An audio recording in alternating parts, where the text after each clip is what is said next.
What is up, everybody, and welcome to Real Talks Podcast. We're going to break down what it takes to live life on your terms through entrepreneurship, specifically real estate investing. So we're going to hit it hard, the good, the bad, and the real, because that climb, as any entrepreneur knows, is never smooth. My name is Mike Singletary. I'm your host. So let's get real.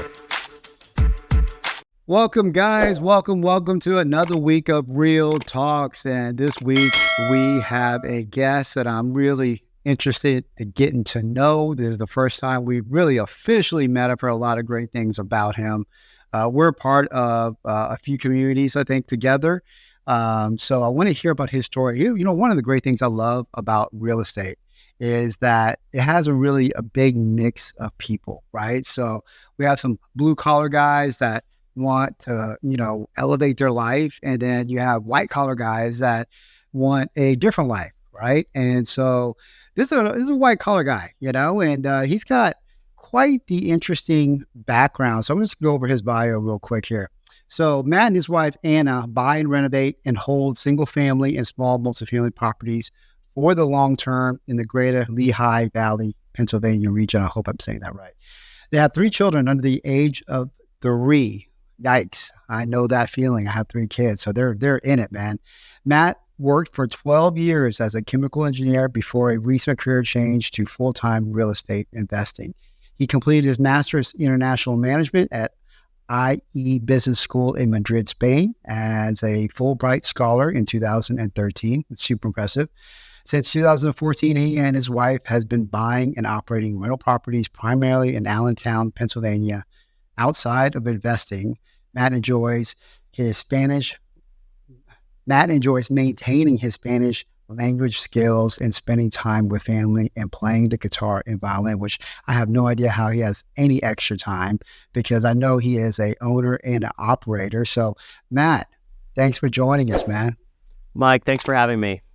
Yeah, absolutely. So, before we jumped on, I know that we were just talking about, the joys of this industry. And you were like telling me like, hey, man, I was just on a meeting and kind of having to have a real talk with my team. So, you want to talk about that a little bit? What's going on? Yeah, I'd love to share. And I know it seems on the outside, real estate and owning properties and passive income. Well, it's anything but passive, and it's tricky. So the situation that we had a good December, but in January we closed one house, and we didn't even close on it. We only signed it. So It was a really off month. And as someone who likes to have predictability and procedures, we hit our metrics. That's not acceptable, and we took a pretty big loss in January. And it's one of those things where you have to look at why, and did we not contact our leads, and why did we only go on so many appointments, and what happened at those appointments? And you really start asking questions. So January is a tough month for us, but fortunately February we've rebounded pretty strong. And but I needed to get real with the team and just show them the numbers. Here's how much we lost. It's a big number. What happened, right? Like, let's all think about this because we have to make a change. I don't think there's anybody in this industry that has had that talk with their team. So, you know what I mean? So, when you went out of the meeting, when you came out of the meeting, what were the couple of, pain points that you're like, this is where we're dropping the ball? Yeah. So there were in our system, so we have over 1,000 leads in our system that aren't unqualified or weren't converted. So basically any lead in follow-up. And there were 1 in 3, so 332 or something like that hadn't heard from us in 60 days. Oh, wow. So we're not pushing people down the funnel. We're not reaching out to see, hey, Joe, just checking in. The last time we talked, we spoke about XYZ. How's it going? How's the selling process? No conversation. So how are we going to buy houses from people that we're not even talking to? And that was an eye opener for me. I couldn't believe it. And we're cleaning up our reporting. We're using our CRM, but that was rather discouraging to me. Yeah, no, I can understand that because everybody thinks that this game, you get leads and you're just going to close them right away. And that happens, of course, especially if you're really driving a lot of marketing, but it's a follow-up game, right? So talk to me about how your lead process is structured in your business, what CRM you're using, are you inbound, outbound? Walk me through that whole process. Right. And the hardest part is just to piggyback on the last point is that the team will give the lip service. Oh, yes, we must follow up. We must follow up. And then when you look at the reports, it's not happening. So, but as far as how the lead flow and CRM inbound, outbound is structured, we're mostly sending letters. It's basically all inbound marketing that we're doing. So we're sending a lot of letters. We have a QR code on the letters. Sellers can find our website. They can look us up. And we're also doing Google ads, Facebook ads, which we're tapering down. We do geofencing and some OTT digital ads stuff.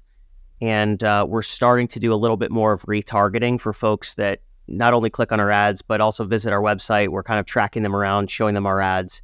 And if our processes are aligned and doing what they should be doing, we'll hopefully add TV, but I'm not doing that until we solve some of the other issues. So mostly inbound marketing, folks are calling us, and then we go from there. Okay, let's dive into the numbers. What is your monthly marketing budget on average? So for direct mail right now, we're spending about $16,000 per month. We send about $4,000 a week. Then for Google ads, you know letters? I mean, $16K a month, and you're sending $16K a month as well, right? Yeah. So there are some. We're starting to do more postcards. We're going to sprinkle in just because they're cheaper, but it's about $1 a letter is what we're paying for the efficiencies. I used to do it cheaper myself, but it was becoming too much work. And that's a lot, man. I mean, so are you doing letters all the time? And what type of letters are you using? Yep. So part of that marketing cost is I have a full-time person in the Philippines that is scraping the public records. So show me what they have for 10 different counties. They have instructions, and it says for this county, here's how you search for the delinquent taxes, delinquent mortgages, probates, and then and there's many others: IRS liens, PA Department of Revenue liens, divorce with property, credit card judgment with property, because all these judgments are public. So we go find those people, look them up, and then we mail them letters. Right. So that's a component of that budget.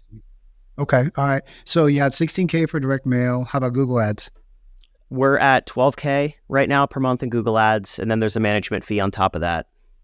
Okay. And Facebook? Facebook, it's only $1,000 a month.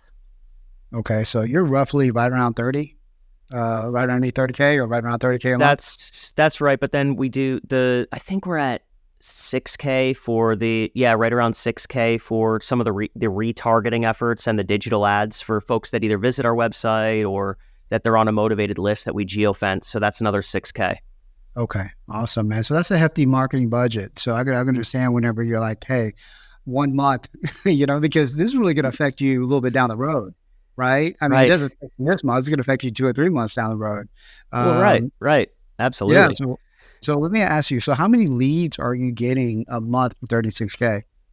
So for that 36K, it's roughly, now I'm talking gross. So some people say, hey, take me off your list or whatever, but around 140, 150 leads. Okay. So I'm going to do I have third grade math, man. So hey, me too. So what's it cost per lead? 104. So that's about 257 cost per lead, right? Yeah. I went to chemical engineering school, and now I'm just dividing money by leads. Like, when you were a young engineer for 12 years, you're not going to figure out a calculator. Like, well, we kind of do now, But okay. So you're doing about 257. What is your close ratio? Like, how many leads come in that leads to a contract? Right. So we're usually converting our target. Now, it fluctuates. It's month to month, but we're targeting 30% of our leads that should be converted to opportunities. Okay. So what I mean by that is someone calls and they say, yeah, I want $1 million for my $100,000 house. Okay, not an opportunity, right? So like a lead is just like a contact, a touch point. They're still in our system, but it's not an opportunity in the sense that we're not going to go to the house. Got it. So at 140, you said about 30%? That's right. Okay. That's what we're targeting. Some months are better than others. Last month was terrible. Got it. Okay. So roughly 42 leads a month are qualified leads, something like that, right? Right. And how many of those leads are leading to contracts? About our target is 20%. We've been below that. Got it. Okay. When I say, and I'm talking gross like deals, right? So, but it might be a triplex and it might be a single family. So the way that I measure with my team is based on unit count, because closing a 5-unit, we signed a 5-unit on Saturday. That's different than signing a single family. So we look at it as a per unit basis. Oh, okay. All right. So what's your portfolio distribution between single family and multifamily? Right now, it's about 50-50. I am selling off my single families, though, just because there's a lot of FHA buyers and other buyers that are willing to pay, a premium. They're not investors. So, and then I'm repositioning those dollars into multifamily properties or into our deal finding arm, which is another reason why it bothers me that when we're not going on appointments and assigning deals, because why am I selling off my portfolio to then not do deals? So, yeah. Are you 1030 warning those, or what? For people that don't understand what that means, is that whenever you sell a property, you don't want to pay capital gains on it. You can transfer the profits of that into another property, right? So, are you 1031 a lot of those, or no? Mostly not, because there was bonus depreciation. Now there's talk that may come back at 100%. It was 80% for last year. And so that's a de facto 1031 exchange if you're buying new property. So I haven't done any 1031 exchanges because there was no reason to. I never understood why they were done over the last 5 years, to be honest, but their different sellers might have different needs. But I actually did a small exchange at the end of 2023, but it wasn't necessary. It was more just, okay, bonus depreciation's going away. How do I do this? And I just wanted to try it out. Got it. So tell me this, man, besides this last month, how has the last 12 months been for you? Has it been a good 12 months, or because a lot of investors are having a hard time right now? Yeah, that's a good question. We about a month ago, we had our 2024 kickoff meeting, and up until 2023, and as you mentioned in my bio, so I was buying houses on the side nights and weekends for 10 years. Yeah. And so I became concerned earlier this year when I really looked back at 2023. I closed 40 units myself with no team in 2022. And so there was no support staff. I did every loan request form, and I had a full-time job and a newborn son. So in 2023, granted, my wife was pregnant with twins, so a little bit of a different beast. And also when the twins were born in September, it was a complete change. So I was very focused on family a little bit in 2023. May or may not have an impact. Maybe it was the market, but off market, we closed 30 deals, 30 units. So I closed 40 by myself in 2022 for, it was like $5,000 a transaction. And then in 2023, we closed 30 units off market for like $13,000 a transaction. I just showed the team. I was like, what do you want me to think about these numbers? Yeah. What do you want me to think? So I don't know if it's the market, and probably part of it is growing pains for me, because I had to change from solopreneur to entrepreneur, and then there's hiring and training and onboarding and all these things that I didn't fully do because I just knew what to do, and I realized quickly I needed to build systems, processes, training programs. And you did it really quickly. So hold on. So you had 40 units in 2022. You're saying it was like 5,000 a unit. So your ad spend was still pretty hefty, right? So in 2022, I only spent like $300,000 on ads, on marketing. Right. Okay. So it was much less as a solopreneur. Yeah. And it was all direct mail that I was working with one other person. She would actually ship the letters to me and I would mail them. So there was no CRM. There was none of that stuff, which is why I'm baffled that I didn't have a CRM. I did this all myself. Now I have a team and I'm supposedly imparting my knowledge upon them, and I clearly didn't do a good job. Did you grow too quickly? Did you hire too many people too quickly, or what do you think happened? No, I think that my mistake in 2023 was that I assumed that others cared as much as me, and I just don't think it's true. And I didn't have the controls in place to really catch.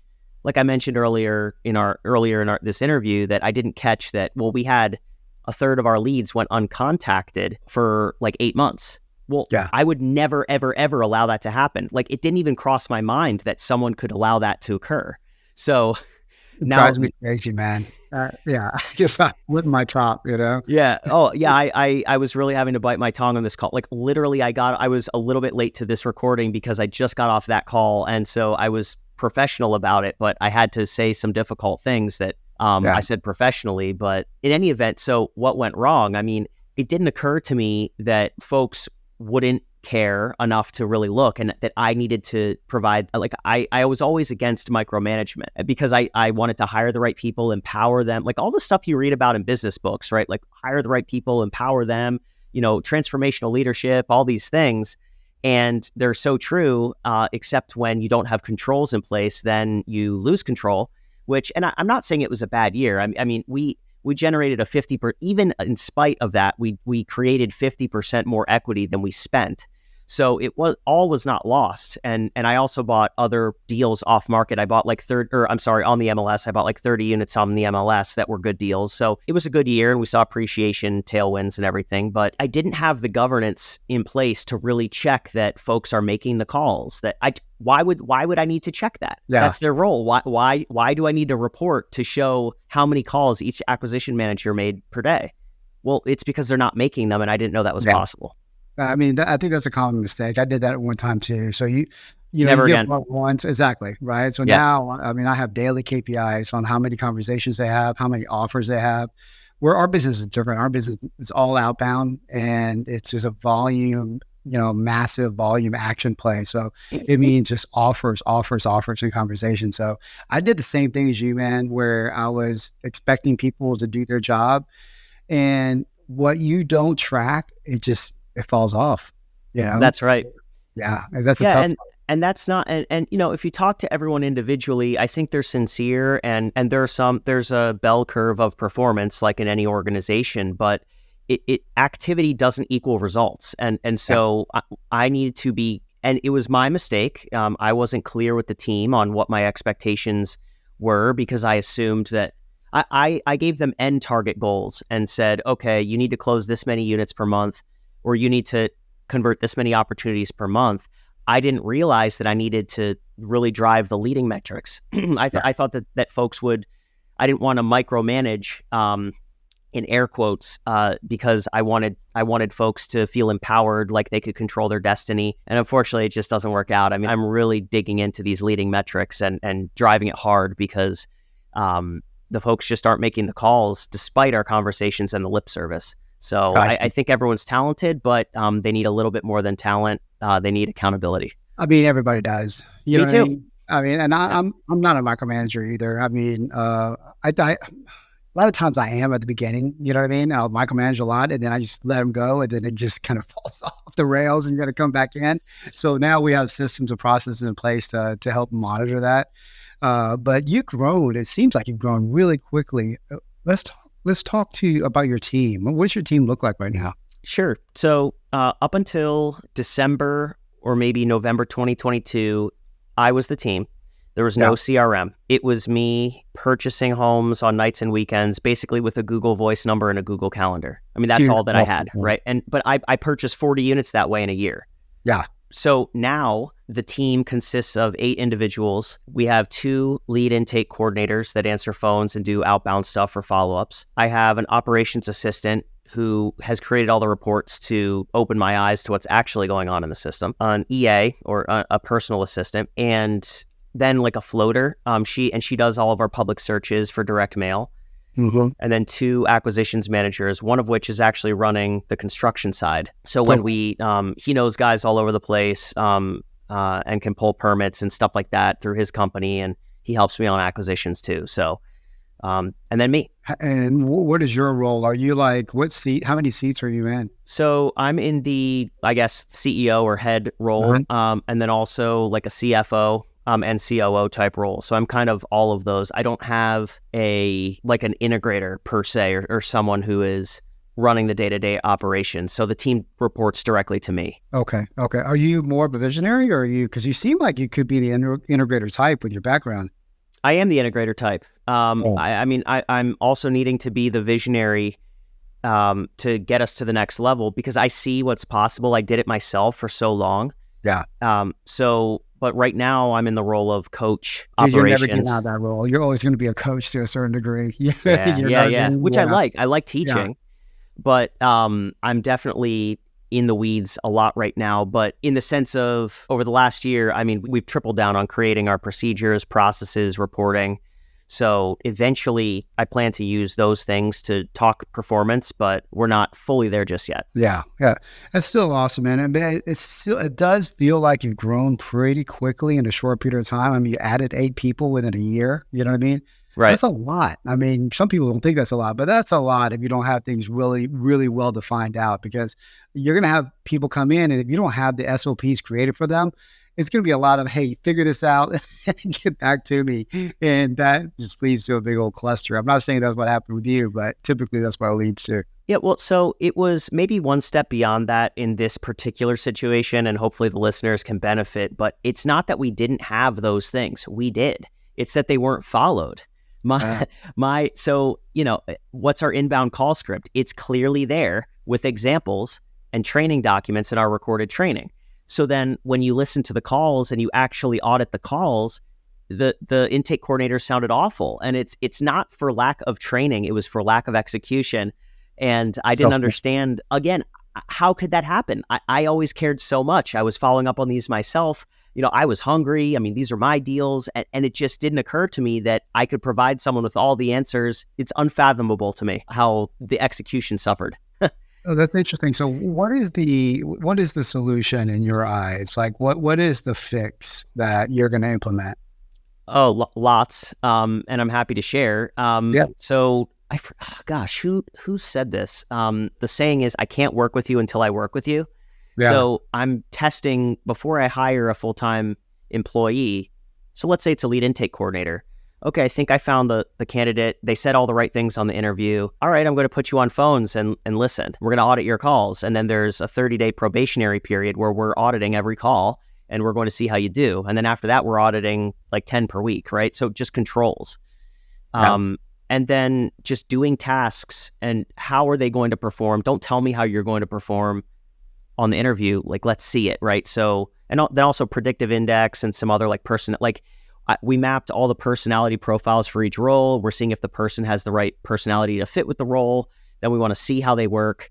And then, of course, resume and other things. But it's just really getting the right people and then measuring their motivation and how much they care and can get done, and just seeing their pace of work and the quality of work, but actually measuring it and looking at how they work, not just what they tell you about their work. Yeah, for sure, man. Does your wife help you out with this, or she has her hands full? It sounds like she has her hands full right now. She has her hands full. Yeah, she has her hands full. And she would be awesome with the execution side of things and auditing calls and pointing out issues. But with 3 under 3 kids under 3, man, that's crazy. I have 3, but they're like older. So yeah, 11, 12, and 6, right? Well, and part of the issue too is I knew and know this stuff academically because I was a manager for a multinational company for 6 years. Like, I know how to hire. I hired, I fired, I did performance management. I know what to do.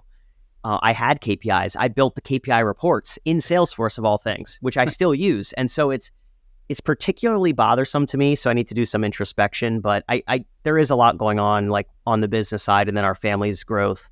So I'm also trying to cut myself some slack, but hopefully the listeners can benefit from the hiring right and seeing how folks work and looking at their personalities relative to the personality of the role. Those 2 things right there will save a lot of headache. It does. I mean, I don't even know what the saying is, but that one bad hire could just like spoil everything. And it's just so true, and I definitely made that mistake as well. I think, I love how you said, give yourself some slack, because really we all need to give ourselves a little bit of grace. You know what I mean? Sometimes. Mm-hmm. And ultimately, whenever things go wrong, as the leader of the company, it's us, right? It falls on us. And then I always battle with this too, Mathew, because I have 3 kids and I never really wanted to give up, not being a part of them. That's why I do everything virtual. So you always have that weird struggle between, you got to put the time in and then your family. How do you balance all that, man? Oh man, that's something I try to optimize every day. And there's not a one size fits all answer. But for me, I try to get off work at 5-ish, and then I try to put my phone in a drawer and really be present with my family and I'm saying that to myself as a reminder, because sometimes it's hard, or, another deal comes up. But when I'm at work, I'm at work. And when I'm at home, I'm at home. And I work from home, so the lines are blurred, like you know. Okay. So your team's virtual as well?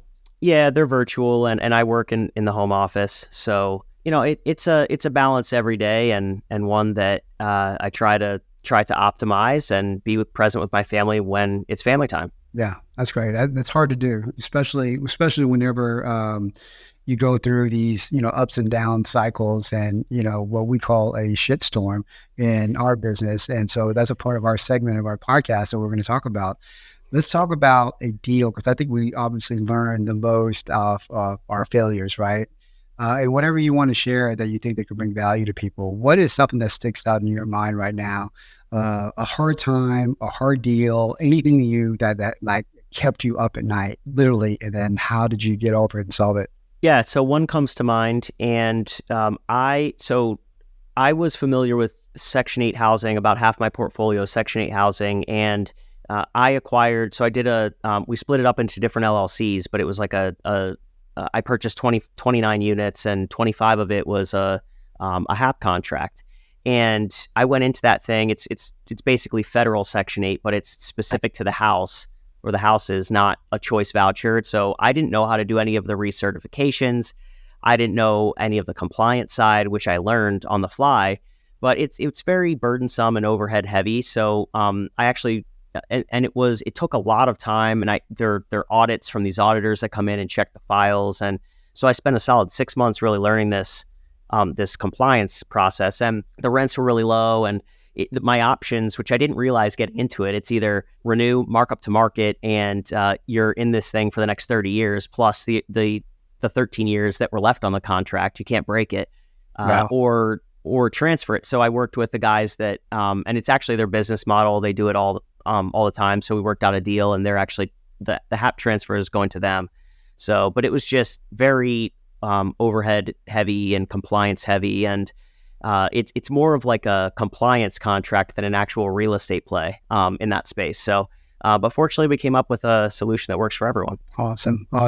What are you looking forward to? Well, what's ahead of you that you're like, super excited about? So I am excited in the deal space for when my deal finding arm is a little bit more self-sufficient, building relationships with brokers and doing bigger deals.